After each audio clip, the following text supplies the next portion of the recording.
What's up, guys? I got a cool knife review for you today. It is from the WE Knife Company, the 716 Array, and this is brought to you by Zell from Zelric 42 channel, and a big thanks for him for organizing the pass around and giving people that wouldn't have had the chance to see this knife to have it. So I definitely wouldn't have bought this knife, but it really surprised me how much I actually liked it after getting it. As you can see, it's very slim design right off the bat, and its only method of opening is the flipper tab, which is fine.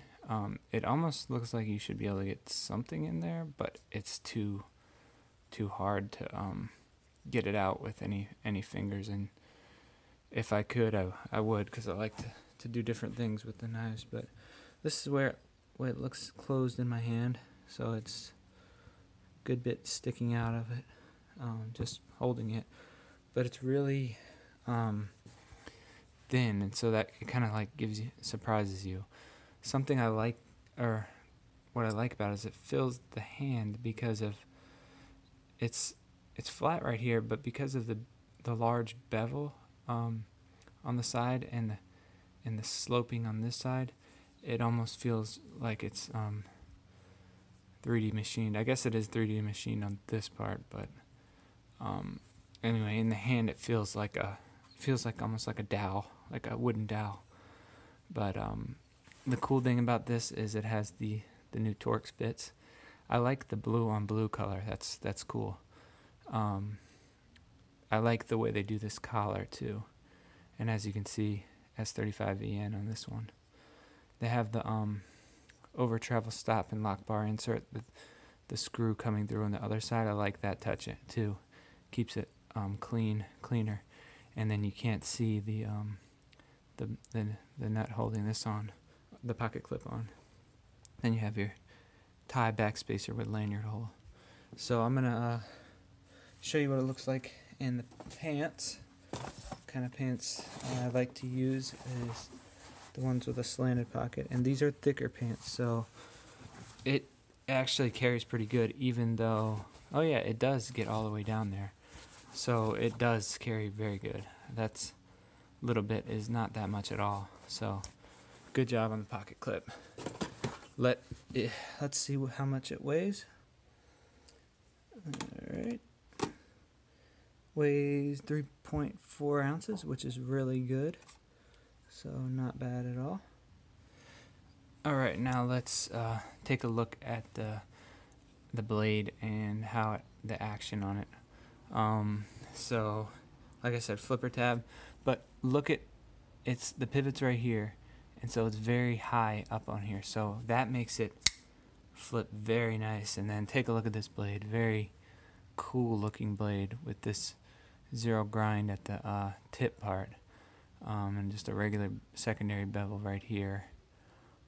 Has a swedge on top, which comes to a very sharp point. And look at the thickness of the blade all the way until the tip. This is would be the strength of like a Tonto almost. So very thick stock. Compare it to my Manix, which has pretty thick stock, and it is even thicker than the Manix 2. And speaking of the Manix 2, we'll go ahead and do a size comparison real quick. This is a super long knife. You can see it's about an inch or half inch to an inch longer than the Manix 2. So very long knife. Did a good job of the stone washing on the flats, stone washing on the blade, satin on the flats. It is a flat ground blade. So with the thick stock and the shallowness of the blade, it's not very good slicer, but you know, this, I don't know what this would be for, but it's just cool. Very good action, shakes close, flipping action is very good, and the ergos, like I said, in the hand, it feels like just like a piece of wood, it's like a stick almost. This is what it looks like in my hand. Very good, and you can even choke up on it. That choil is big enough to choke up.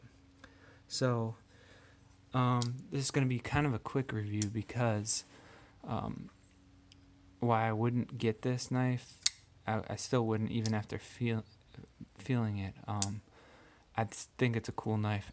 The only downside is this thing is so huge. I'm touching the blade right now. Like, you can reach in there easily, touch the blade. Like, this gap is so big, it's not even funny. Like, I can get that much of my finger in there. So I'm sure that's been brought up in other reviews of this, but that is just a huge gap. It does not need to be that big. So I would change that about this knife, and I would make the knife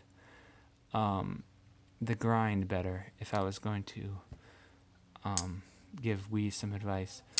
Almost like the blade that they have, can't remember what it is. I think it's a 618. I want to say 618 or 609, somewhere. It was a 6 knife, and it was a long, slender knife like this. It only deployed via thumb stud, but that blade is a flat ground blade, so it could definitely outperform this. But this knife is definitely cool. This thing has the cool factor going for it. So that is the, again, I like the ano on it too. The ano is really good. So this is the Array. It is the 7/16 Array. Highlights are great flipping action, cool design, great ergos. Downsides, huge crack to cut your finger on, blade grind, and really that's about it for the negatives.